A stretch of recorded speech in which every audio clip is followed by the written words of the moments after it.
찬양 감사드립니다. 이제 성경 말씀을 봉독하겠습니다. 오늘 우리에게 주시는 하나님의 말씀은 열왕기상 18장 20절에서 29절까지의 말씀입니다. 온라인으로 각 가정에서 들어오시는 성도님들께서도 함께 봉독해 주시기 바랍니다. 열왕기상 18장 20절에서 29절까지의 말씀을 함께 교독하시겠습니다. 제가 먼저 읽겠습니다. 아합이 이에 이스라엘의 모든 자손에게로 사람을 보내 선지자들을 갈멜산으로 모으니라. 엘리야가 모든 백성에게 가까이 나아가 이르되 너희가 어느 때까지 돌 사이에서 머뭇머뭇하려느냐. 여호와가 만일 하나님이면 그를 따르고 바알이 만일 하나님이면 그를 따를지니라 하니 백성이 말 한마디도 대답하지 아니하는지라. 엘리야가 백성에게 이르되 여호와의 선지자는 나만 홀로 남았으나 바알의 선지자는 450명이로다. 그런즉 송아지들을 우리에게 가져오게 하고 그들은 송아지 한 마리를 택하여 각을 떠서 나무 위에 놓고 불은 붙이지 말며 나도 송아지 한 마리를 잡아 나무 위에 놓고 불은 붙이지 않고 너희는 너희 신의 이름을 부르라. 나는 여호와의 이름을 부르리니 이에 불로 응답하는 신 그가 하나님이니라. 백성이 다 대답하되 그 말이 옳도다 하니라. 엘리야가 너희는 많으니 먼저 송아지 한 마리를 택하여 잡고 너희 신의 이름을 부르라. 그러나 불을 붙이지 말라. 그들이 받은 송아지를 가져다가 잡고 아침부터 낮까지 바알의 이름을 불러 이르되 바알이여 우리에게 응답하소서 하나 아무 소리도 없고 아무 응답하는 자도 없으리니 그들이 그 쌓은 제단 주위에서 뛰놀더라. 정오에 이르러는 엘리야가 그들을 조롱하여 이르되 큰 소리로 부르라.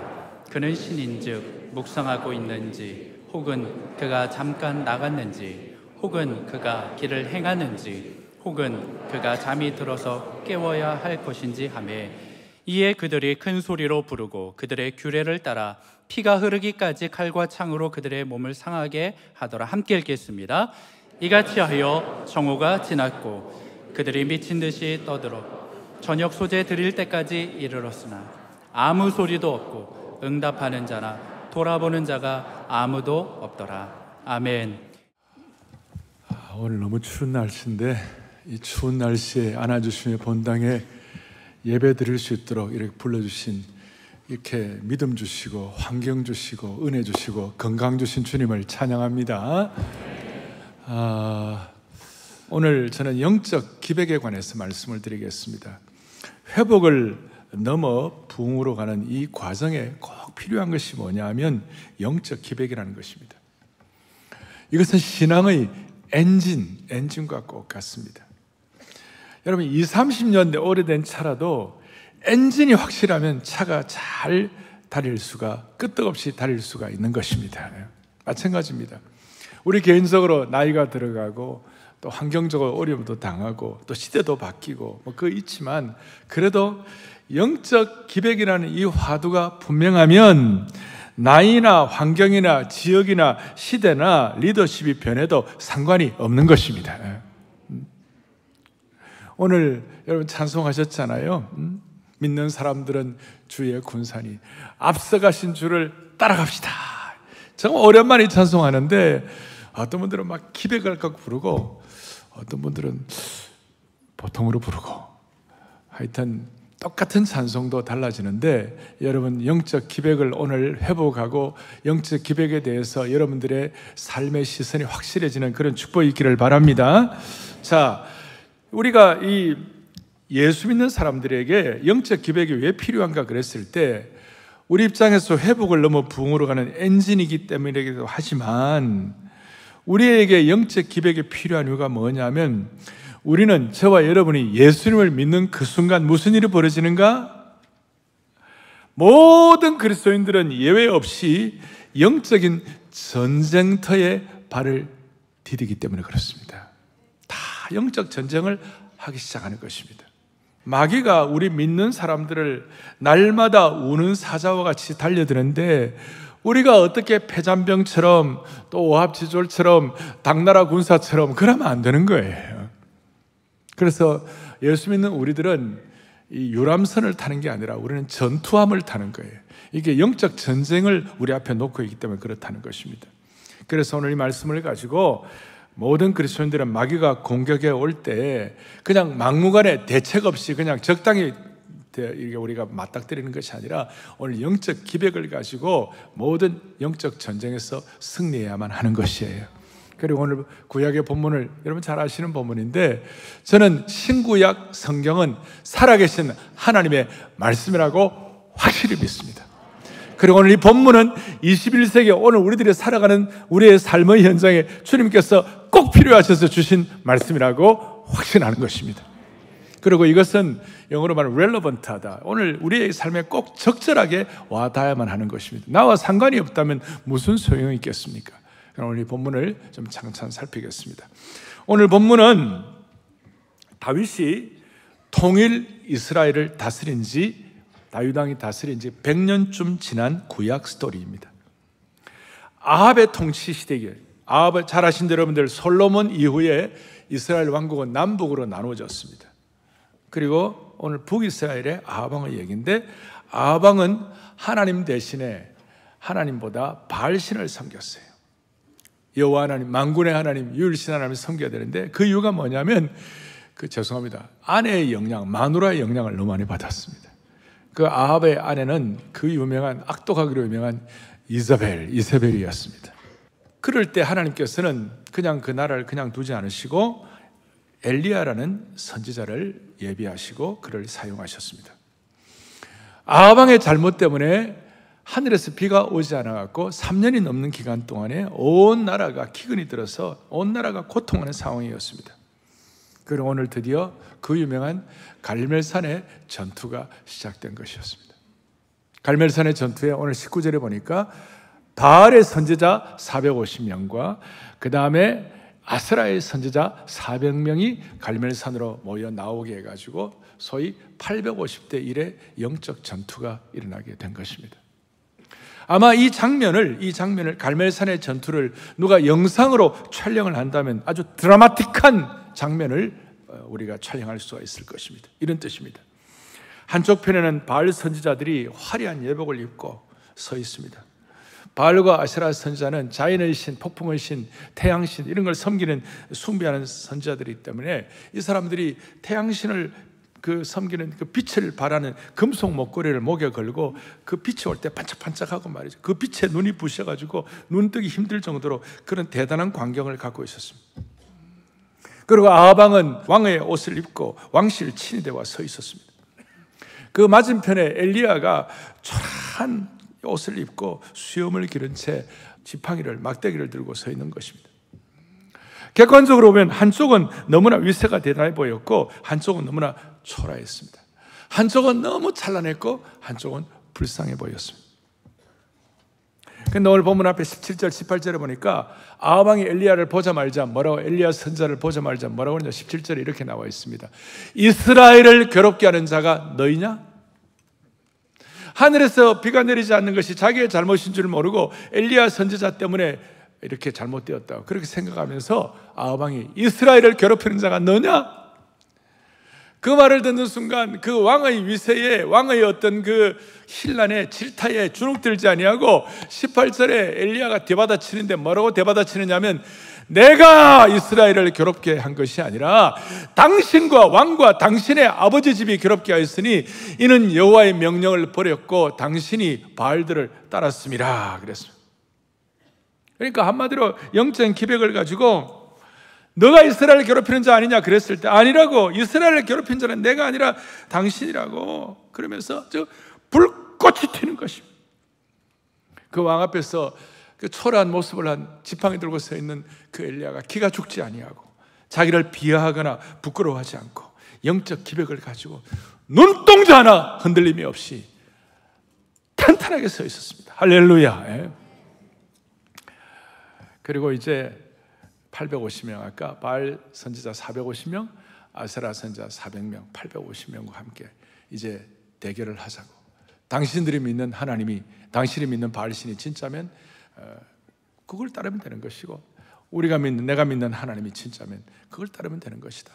그렇게 하는 방법은 뭐냐 아시는 대로 그 재물들을 갖다 놓고 하늘에서 불이 내려와 가지고 그거 다 태우는지 안 태우는지 우리가 한번 시험해 보자 이렇게. 그리고 드디어 이제 영적 전투를 하는 것이. 엘리야가 어떻게 이렇게 담대할 수가 있었나요? 엘리야가 담대할 수 있는 이유가 뭘까요? 주눅들지 않고, 왕 앞에 주눅들지 않고 기백 갖고 있었던 이 기백이 어디서 나왔나요? 이 기백은 왕실의 식탁에서 주는 산의 진미와 안락함을 통해서 얻은 것이 아니었어요. 이것은 엘리야가 광야에서 그리 시내가에서 배고픔도 경험하고 목마름도 경험하는 환경적 고통과 가난한 백성들과 과부의 집에서 가뭄과 기근을 경험하면서 고난의 과정을 거친 영적 기백이었어요. 한마디로 말해서 광야와 고난에서 체득된 기백이었어요. 이렇게 말할 수 있습니다. 고통과 가뭄과 기근과 고난에 참여한 자는, 그것을 겪은 사람은 고통과 가뭄과 기근의 시대를 끝내달라고 기백을 가질 수가 있는 것이에요. 엘리야는 누구보다도 백성들의 아픔에 동참했기 때문에 은총의 장대비를 사모할 수가 있었고 부흥을 이렇게 확신할 수가 있었어요. 하늘의 불을 열망하게 된 것입니다. 다시요, 고난 자본이 있으면 오늘 이 안아주신 본당이 아름답고 귀하지만 여기에 수많은 기도와 고난 자본이 축적되어 있는 것입니다. 고난과 고통의 시기를 지난 사람만이 영적 기백에 대해서 담대할 수가 있는 것이에요. 그래서 우리가 첫 번째 생각할 것은 뭐냐면, 우리 한국교회는 영적 기백의 DNA를 가진 한국교회입니다. 영적 기백이 있는 한국교회입니다. 제가 한 번씩 말씀드리지만 한국교회는 과거 고난의 행군을 경험한 교회입니다. 저는 지금도 어릴 때 고난을 이겨낸 은혜 받았던 장소나 사건들을 제가 선명하게 기억하고 있습니다. 시골에 있는 기도원들이나 온 교회 마룻바닥 위에서 새벽에 아무도 오지 않는 시간에 눈물로서 혼자서 무릎 꿇고 기도하는 그 시간, 또 한두 명의 성도들이 모여가지고 통회하면서 주님께 메어달리고 기도하는 그 시간들을 저는 기억하는 것입니다. 우리 안아주심의 본당도 겉으로는 귀하고 아름답게 보이지만 이런 정신이 그대로 차곡차곡 쌓여서 이 본당에 이런 은혜가 있는 줄로 확신하는 것입니다. 그래서 저는 본당에 들어올 때마다 한국교회 기도원적 야성, 기백, 고난을 이기는 신앙, 이것이 여기에 배어있는 줄 믿고, 주님, 여기에 들어오는 모든 분들마다 고난과 아픔과 슬픔과 상처가 있는 분들이 그 문제가 해결되게 하여 주옵소서. 그리고 여러분들 아시는 대로 우리 교회는 주일 예배 전에 토요일날 토요 새벽 예배 때 수천 명의 성도들이 모여가지고 하나님 앞에 기도하는 것이, 주여 내일 예배를 살려달라고 기도하는 것입니다. 거기에 고난의 모든 과정들을 거친 간절한 기도의 제목이 집중되는 것입니다. 요즘은 우리가 토요 비전 새벽 예배에 기도의 지팡이를 들고 영적인 갈멜산에 올라가가지고 영적인 야성을 가지고 기백을 가지고 기도의 지팡이를 들고, 이 기도의 지팡이를 들고 우리가 기도하고 메어달리고 눈물 흘리고 고난에 참여한 그런 우리 영적인 어떤 마음의 소원과 이런 야성들이 모여가지고 기백을 갖게 되는 거예요. 할렐루야. 이곳이 기도의 자리가 되게 하시고, 이곳이 모리아산이 되게 하시고, 이곳이 감람산이 되게 하시고, 이곳이 시내산이 되게 하여 주시옵소서. 제가 한국 교회사를 읽으면서 가슴이 뭉클했어요. 한국 교회 혈관에는 고난을 통한 영적 기백의 DNA가 흐르고 있다고 말씀드렸습니다. 이 땅에 처음 복음이 들어왔을 때 심한 반대에 부딪혔습니다. 한국교회 선교 역사를 볼 때에 이런 내용이 나옵니다. 10월 보름을 기하여 선교사 외국인 가옥을 불태워 회파하라. 개항장에 모두 모여 외국인 가옥과 교회당을 모두 불태우고 파괴하라. 수구파 이용익과 김영준 같은 사람들이 예수 믿는 사람들을 일시에 박멸하는 계획을 세웠고 선교사의 집과 교회당을 불태우고 파괴하라는 명령을 내렸어요. 이 내용은 마치 에스더 3장 13절에 아달월 13일 하루 동안에 모든 유다인들을 젊은이, 늙은이, 어린이, 여인들을 막론하고 죽이고 도륙하고 진멸하고 또 그 재산을 탈취하라. 얼마나 비슷합니까? 하만이 유대인들을 죽이도록 전국에 내린 조서와 흡사하다는 것입니다. 1898년도에도 학부 대신 신기선이 유교의 이름으로 보부상들을 부추겨가지고, 여러분 국사 공부할 때 배우셨겠습니다. 황국협회라는 걸 내세워갖고 반기독교 운동을 조직했습니다. 보부상들이 1898년 10월에 기독교 학교와 교회에 경고장을 보내고 기독교를 박멸하겠다고 협박을 했습니다. 그래서 1898년 12월 9일자 황성신문에 보부상들이 교회당을 회파하며 신도들을 도륙하려고 한다고 했습니다. 이후에 한국교회는 3.1운동에서 첫 3개월 동안 5만 명 이상이 처형당하거나 부상을 입었습니다. 그리고 제암리교회 학살 사건 아시잖아요. 교인들이 예배 드리고 있는데 다 불태워 죽였습니다. 절대 다수가 기독교인들이 3.1운동 때 고생한 것입니다. 6.25 전쟁 때는 전쟁 초기 6개월 동안 508명의 목사님들이 순교를 당했고 2,000여 개 교회들이 파괴가 되었습니다. 우리 교회 가끔 와서 말씀하시는 박용규 목사님, 한국교회사의 전문가이신 한국교회에서 박용규 교수님, 한국교회 박해사를 이렇게 정리를 했습니다. 뭐라고 정리를 하는가? 복음은 신분과 민족과 성을 초월하고 그 안에 있는 자들은 생명의 위협 앞에서도 굴하지 않고 진실을 외칠 수 있는 용기를 가졌다. 그것 때문에 교회는 박해를 통해 더욱 성장해 왔던 것이다. 아멘. 고난이 한국교회의 영적 기백의 자본을 가져오게 된 것입니다. 오늘 이런 한국교회의 역사와 또 엘리야의 역사와 이것이 우리에게 연결되는 것을 생각하면서 이제 구체적으로 그러면 어떻게 하면 영적 기백을 회복할 수 있을 것인가? 아니, 영적 기백을 놓친 우리가 어떤 식으로 이 영적 기백을 회복할 수가 있을 것인가? 오늘 21절부터 제가 한 두세 가지 정리를 하겠습니다. 자, 21절에 보니까 이렇게 나와 있습니다. 엘리야가 모든 백성에게 가까이 나와 이르되 너희가 어느 때까지 둘 사이에서 머뭇머뭇하려느냐? 그래서 첫째, 진정한 영적 기백은 머뭇머뭇하지 않는 것입니다. 엘리야가 백성들을 질타했습니다. 기회주의와 어정쩡한 자세를 취하며 양다리를 걸치고 있는 이스라엘 백성들을 향하여 너희가 어느 때까지 둘 사이에서 머뭇머뭇거리겠는가? 이 머뭇머뭇거리다는 말의 본래 원어의 뜻은 쩔뚝거리다는, 쩔뚝쩔뚝하면서. 그리고 참 특별한 게 뭐냐면 26절에 바알 선지자들이 단 주위에서 뛰놀더라 그랬어요. 춤을 추면서 뛰놀더라 그랬어요. 이 뛰놀더라는 동사와 머뭇머뭇거리다는 동사가 히브리어에서 똑같은 단에서 나온 것이 같은 뿌리에서 파스라고 나와 있는데 이 똑같은 단어예요. 백성들이 머뭇머뭇하는 것과 우상 앞에서 종교의식을 하면서 뛰노는 것과 같은 단어를 쓰는 거예요. 성경 기자는 왜 이렇게 같은 단어를 사용했을까요? 이 사람들이 바알 신 쪽으로도 완전히 들어가지도 않았지만 이러지도 못하고 저러지도 못하고 회색지대에 있는 것입니다.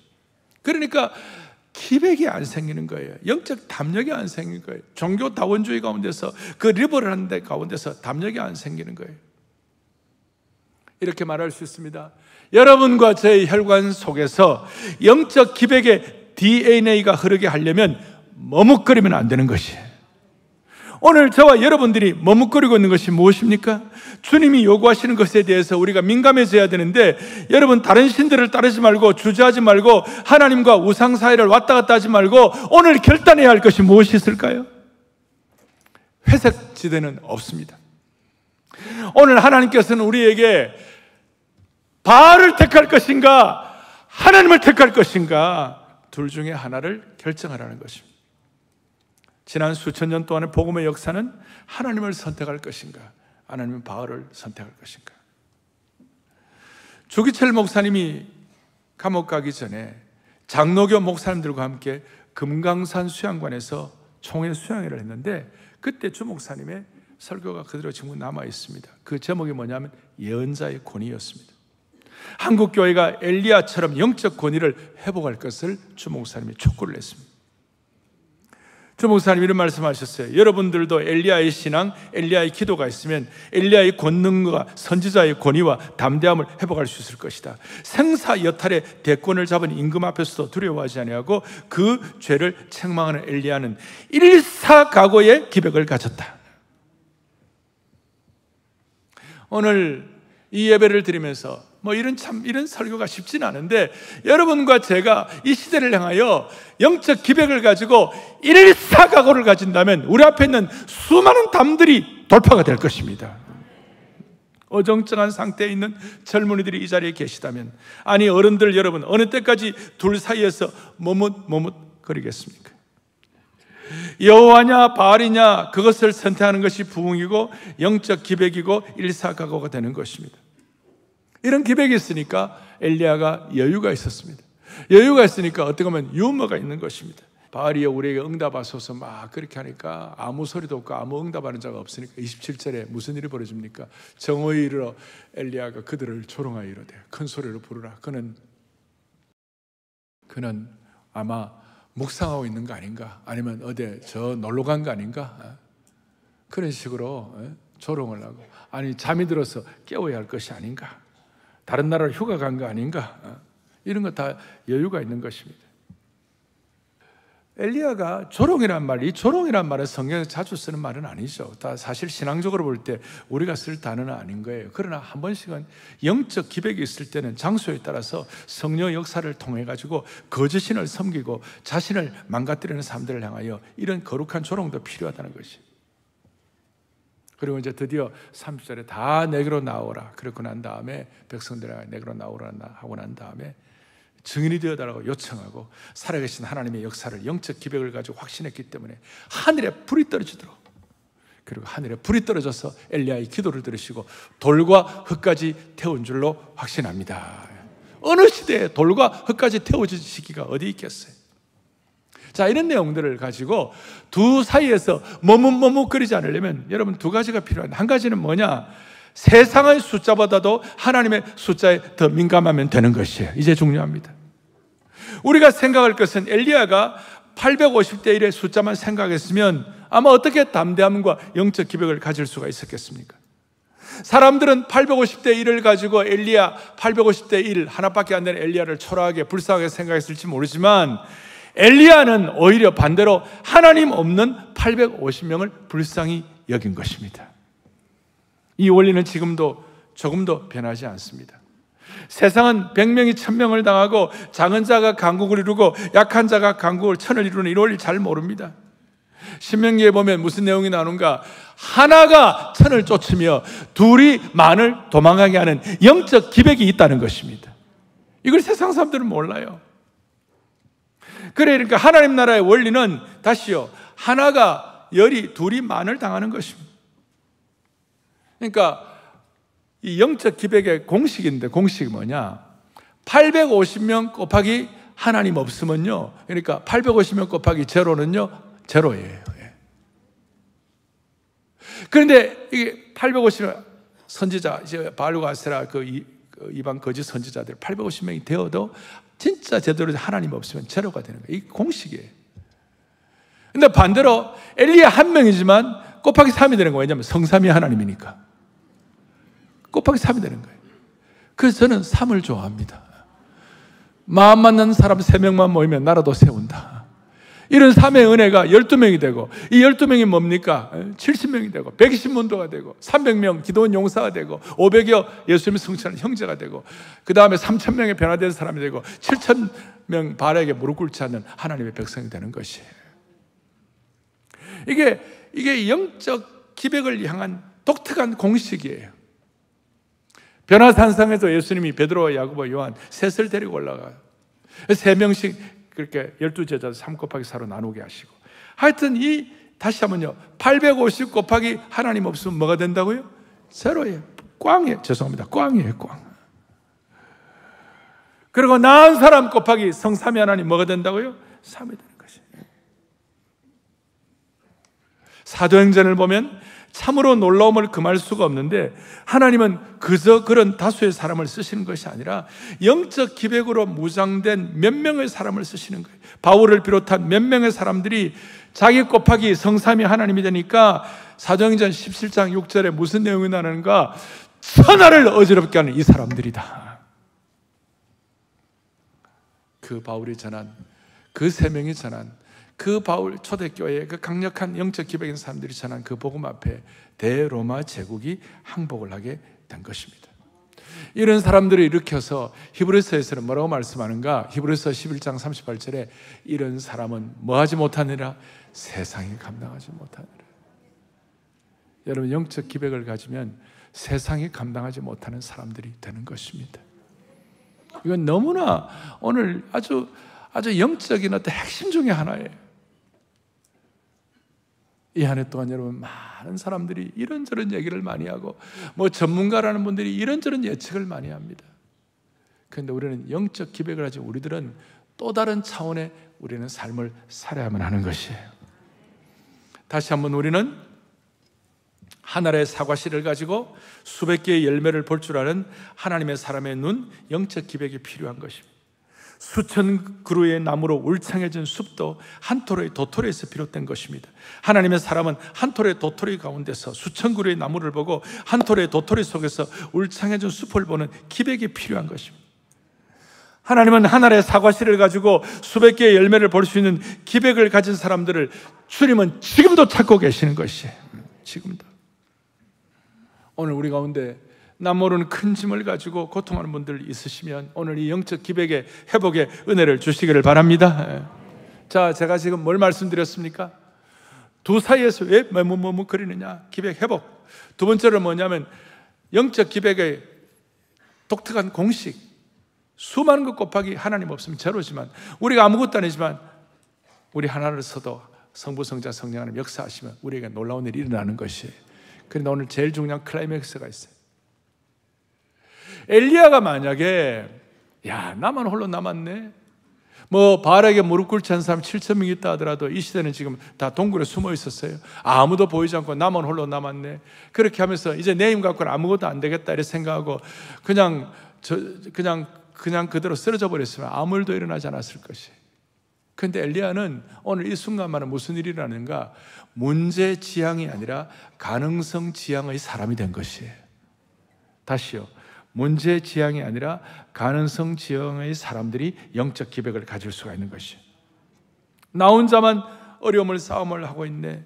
선지자들이 있다는 소문은 들었는데 다 동굴 속에 움츠려 있는데 나 혼자만 갈멜산에 왔는데 나 혼자 뭘 할 수 있겠는가라고 탄식하면 아무것도 할 수 없었을 거예요. 그러나 엘리야는 문제보다도 더 큰 은혜를 사모했습니다. 문제보다도 가능성을 눈뜬 것이에요. 정치, 경제, 문화, 사회 주위의 모든 환경들에 대해서 요즘 어떠세요? 그러면 다 어려워요. 참 어렵다고. 물론 상황이 어렵습니다. 그러나 진짜 문제는 우리들의 신앙이 어떤 문제 앞에서 가능성을 보지 못하고 문제만을 계속 집중할 때 우리는 엎어지는 것이에요. 여러분, 세 종류의 사람이 있어요. 문제만을 보는 사람이 있어요. 미스터 문제 파인더, 프로블럼 파인더가 있어요.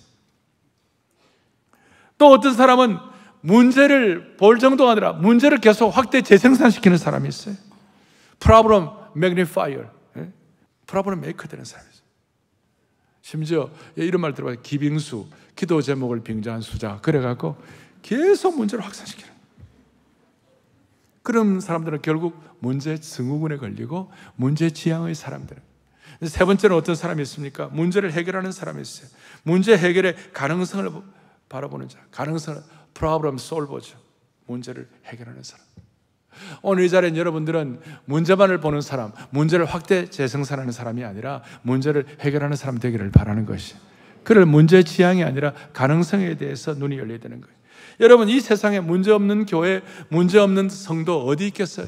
우리가 살아가는 동안 숨을 쉬고 이 땅의 삶을 영위하는 동안에 모든 사람들은 다 문제를 갖는 거예요. 아무 일도 안 하고 아무것도 안 하면 아무런 문제도 생기지 않아요. 늘 하는 얘기지만 지난 3,000년 동안 아무런 문제가 없는 사람이 하나 있어요. 누구예요?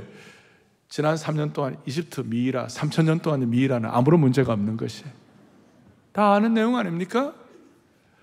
미이라는 누워있으면 아무런 문제가 없어요. 그래야 우리가 살아가야 하고 자식을 키워야 되고 매일매일 우리의 삶의 현장에서 부닥쳐야 되는데 왜 거기에 문제가 없느냐고요. 교회도 이 귀한 공동체가 여러 가지 일들을 하고 앞으로 이 시대를 향하여 수많은 우리에게 주신 어떤 사명을 가지고 감당을 하려고 하면 수많은 문제에 직면하는 거예요. 그런데 그 문제 앞에서 문제 지향이 될 것인가 아니면 가능성 지향이 될 것인가, 그건 우리에게 달려있는 것이고 거기에 의하여 영적 기백이 왔다 갔다 하는 것이에요. 잘 아시는 대로 페이스 리포트, 믿음 보고를 한 여호수아와 갈렙은 뭘 보았어요? 문제를 바라본 것이 아니라 하나님이 하실 수 있다고, 민수기 13장 30절 보니까 그 땅을 취하자 능히 이기리라. 이거는 문제를 지향이 아니라 가능성 지향의 방향을 잡은 것이에요. 그런데 열정탐구는 뭐예요? 문제만을 안악자손을 바라보고 환경을 바라보고 다 하니까 믿음 보고를 못하고 문제 보고를 하게 된 것이죠. 우리 다 안 된다, 우리 다 메뚜기 같다, 우리 다 그들이 다 아무것도 아니라고. 여호수아와 갈렙도 똑같이 환경도 보고 거인들을 보았지만 문제가 아니라 가능성을 보았고 먹구름 위에 빛나는 은빛 광채를 보았어요. 오늘 예배에 와가지고 우리는 오늘 예배를 드리면서 찬송을 하면서 말씀을 들으며 주님을 집중하면서 여러분 모두가 다 하나님이 열어놓으신 영적 가능성에 대해서 눈이 확 열리기를 바라는 것이. 지금 한국의 상황이나 인터넷, SNS 댓글들을 보십시오. 너무나 고통스럽고 부정적이고 문제지향적이에요. 이 문제지향적인 것들에 사람들을 공격하고 화살을 쏘아야 되는 것이에요. 그래서 여러분 오늘 하나 이제 정말 마음에 다짐하고 가야 될 거 하나 있는데, 우리 교회는 신학적 바탕이 뭡니까? 우리는 자유주의 신학입니까? 아니면 정통 보수주의 신학입니까?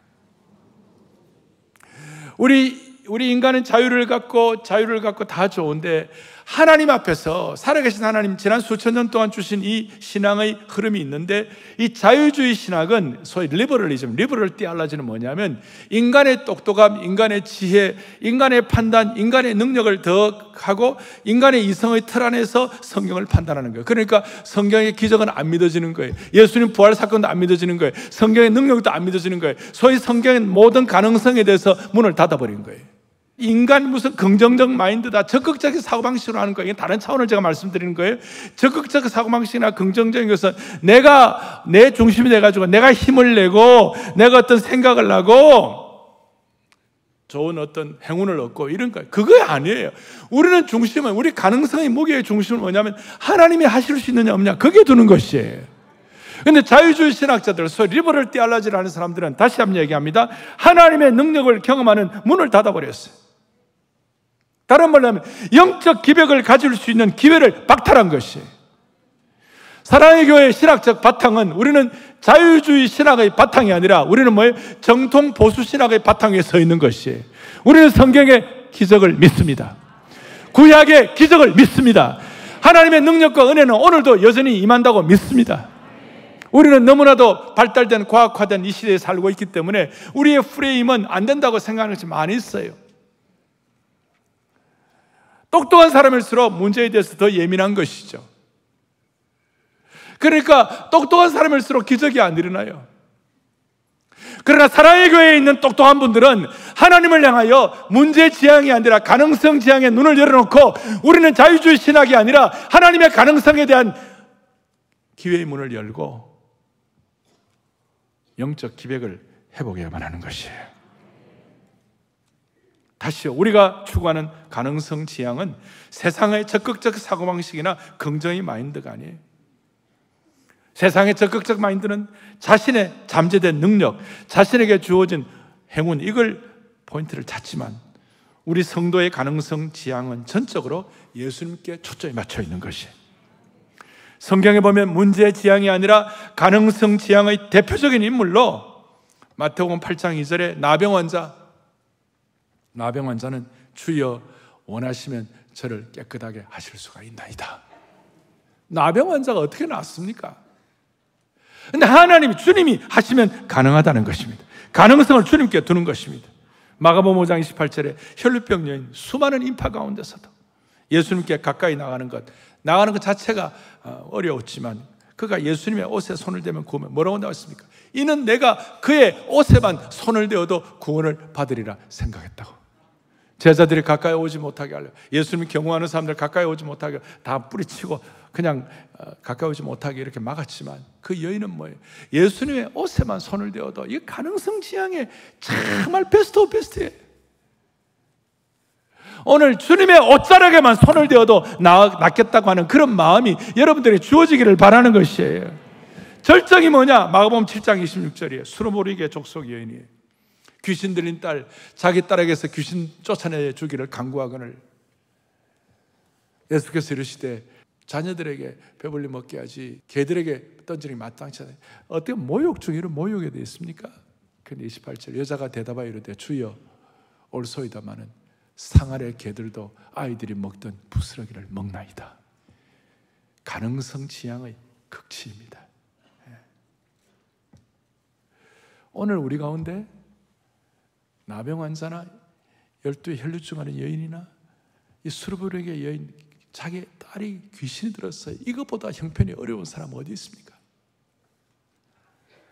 오늘 영적 기백을 가지고 가능성을 회복하십시다.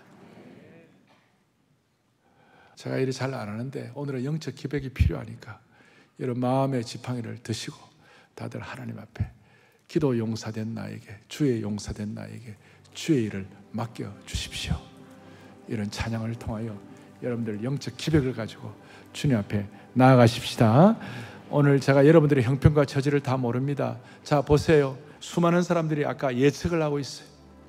정치, 경제, 문화, 교육, 사회, 우리나라 정치는 앞으로 어떻게 될 것이다. 그 다음에 우리나라 경제는 어떻게 될 것이다. 앞으로 뭐는 어떻게 될 것이다. 수많은 예측이 있어요. 다 합니다. 그러나 우리는 오늘 영적 기백을 가지고 그들의 전망이 어떻든 환경이 어떻든 우리 모두는 믿음의 기백과 영적 기백을 가지고 담대함으로 기도의 지팡이, 믿음의 지팡이, 말씀의 지팡이를 갖고 이 한 해 전문가가 뭐라고 얘기하든 우리는 오늘 도사에서 머뭇거리지 말고 하나님의 영적 공식 1 곱하기 하나님, 그리고 자유주의 신학이 아니라 우리는 하나님 앞에서 가능성 지향의 눈을 열고 이 시대를 매일매일을 힘있게 주의 사람으로 뚜벅뚜벅 걸어가는 주의 종들 되기를 바랍니다. 마음의 지팡이를 들고 우리 같이 주의 용사된 나에게 주의 일 맡기소서 찬양하겠습니다. 주의 용사된 나 믿음으로 주의 일 맡기소.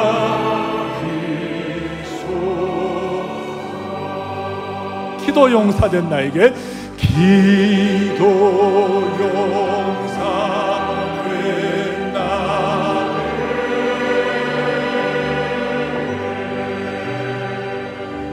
주의 일 맡기소. 마지막 믿음 용사, 토요일마다 매주일마다 믿음 용사 된 나의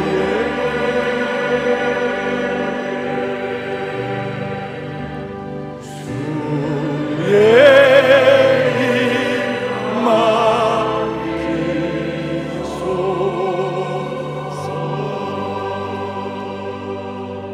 우리가 이와 같이 찬양 기도로 고백한 대로 그대로 이루어질 것입니다. 가슴에 손을 얹고 기도하겠습니다. 자비로우신 하나님 아버지, 우리 가운데 하나님과 이 시대의 바알과 인본주의 사이에서 혼합주의 가운데 머뭇머뭇거리는 회색 지대가 있다면 오늘 이 둘 사이에서 이제 쩔뚝거리는 것 정리하고 결단하게 하여 주옵소서. 이 시대의 수많은 바알 숭배자들의 공격 앞에서도 우리 곱하기 성삼위 하나님을 믿으면서 사기충천한 영적 기병의 지팡이를 들고 회복을 넘어 부흥으로 비상하는 온 성도들 되게 하여 주시기를 원합니다. 교회뿐만 아니라 우리 개인도 동일한 은혜를 받게 하여 주옵소서.